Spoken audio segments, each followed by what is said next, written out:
it's Dark, and welcome to Artsy Talk episode 2. Today we're going to be talking about Edmonia Lewis, or Mary Edmonia Lewis, or Wildfire. She is a sculptor.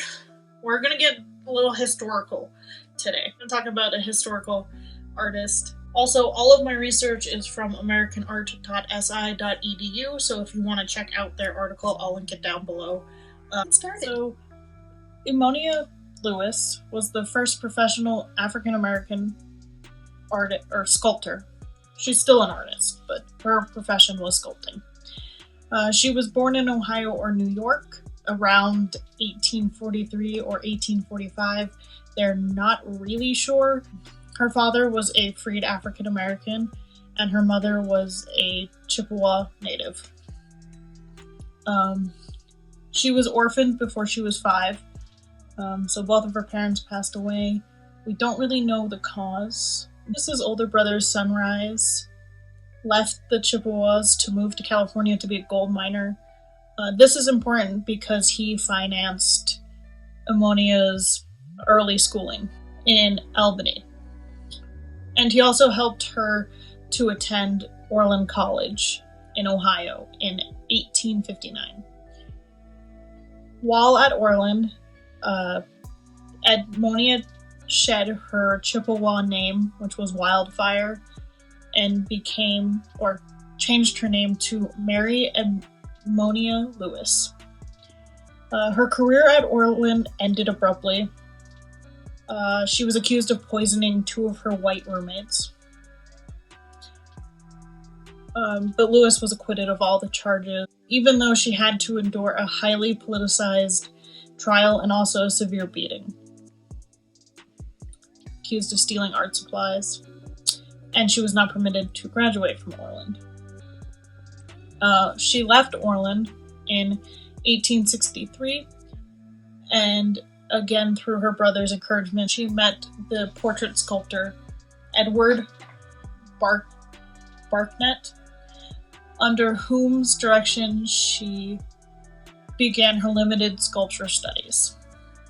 She was determined to become a sculptor, so with her minimum training, exposure, and experience, Lewis had begun to produce portraits of well-known, such as William Lloyd Garrison, Charles Sumner, and Wendell Phillips. With sales of her portraits and busts, able to finance a trip to Europe in 1865.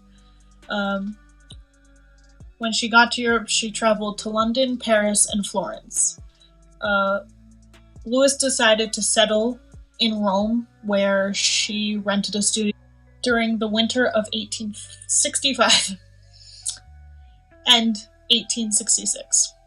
When Lewis arrived in Rome, sculptors favored the neat classical style that was marked by a lofty idealism and Greco-Roman resources.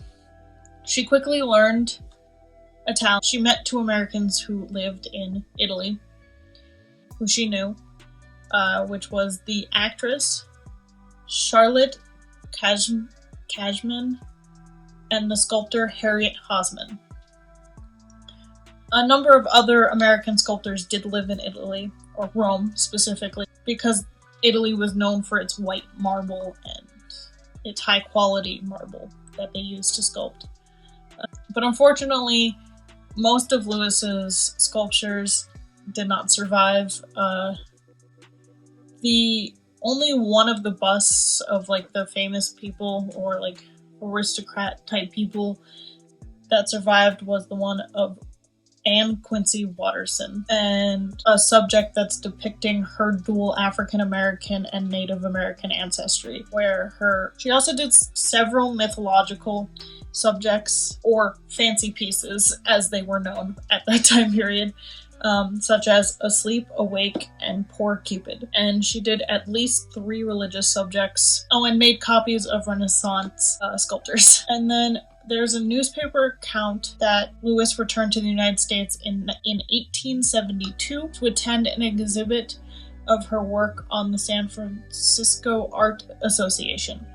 The San Francisco Public Appeal reported that Lewis was in the United States again in October of 1875 and made a brief appearance at a concert held in St. Paul, Minnesota. After 1875, facts according to the remembrance of Lewis's life, as well as the date, obscure and conflicting. She never married and had no children, and was last reported living in Rome in 1911. Lewis greatly admired poetry of Henry Wadsworth Longfellow and was especially attached to his epic poems. Lewis completed at least 3 fictional groups inspired by the poems. So that's all on Edmonia Lewis. I hope you enjoyed. Hello Psychos, welcome to the end of the video. I hope you really enjoyed this artsy talk.